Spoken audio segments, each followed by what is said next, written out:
Taoiseach, I think it's important to take this opportunity to bring a bit of balance into the discussions around the visit of the US President and his wife, given the almost unprecedented slobbering over them that the nation has been exposed to over the last number of days. And it's really hard to know which is worse, whether it's the outpourings of the Obamas themselves or the sycophantic fawning over them by sections of the media and the political establishment. We've had separate and special news bulletins by the state broadcaster to tell us what Michelle Obama and her daughters had for lunch in Dublin, but very little questioning of the fact that she was having lunch with Mr. Tax Exile himself.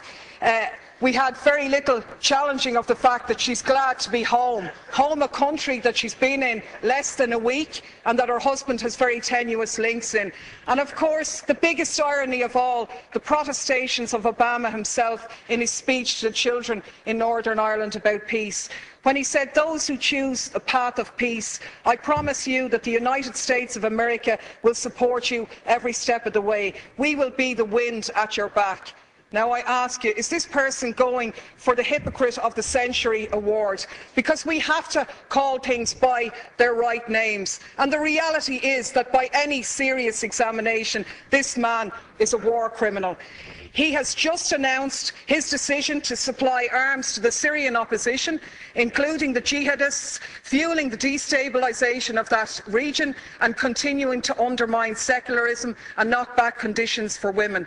This is the man who is in essence stalling the Geneva peace talks by trying to broker enhanced leverage for the Syrian opposition by giving them arms, and to hell with the thousands more who lose their lives, or the tens of thousands more who will be displaced as this war goes on. This is the man who has facilitated a 200% increase in the use of drones, which have killed thousands of people, including hundreds of children. And you, Taoiseach, you are the one who's turned a blind eye on these activities. You've talked about the G8 being an opportunity to showcase Ireland. But is it not a reality that you have showcased us as a nation of pimps, prostituting ourselves in return for a pat on the head? To be honest with you, we were really speculating this morning whether you were going to deck the cabinet out in leprechaun hats decorated with a bit of stars and stripes to really mark abject humiliation here. So my question to you, Taoiseach, is as follows.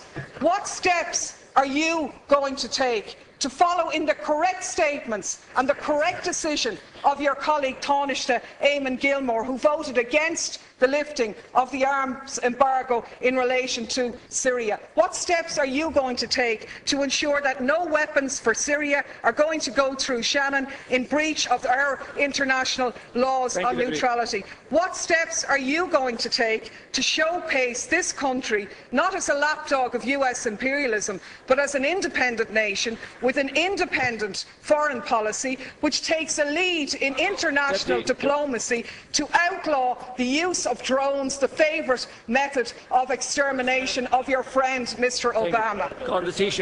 Thanks, Ceann Comhairle. Of course I said nothing about the Northern Ireland peace process, a process which everybody supports, but is not one that gives you a licence to do whatever you like anywhere else around the globe. There isn't much peace in Iraq, where 26 people lost their lives yesterday. There isn't much peace in Afghanistan. There isn't much peace in Pakistan, and there certainly isn't much peace in Syria.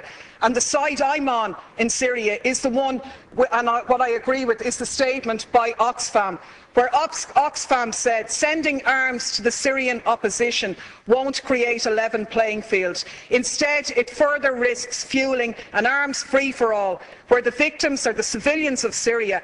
Our experience tells us that the crisis will only drag on for longer if arms are poured in. And that's in essence what the Americans have done here. I can only take from your non-answer to the question that you were asked is that you're going to take no steps to ensure that those arms will not be sent through Shannon in breach of our neutrality. You said here last week no arms ever came through Shannon. How do you know that, seeing as no investigations take place? The reality is, in 2012, 548 US planes landed in Shannon. How do you know what was on them if you haven't examined them?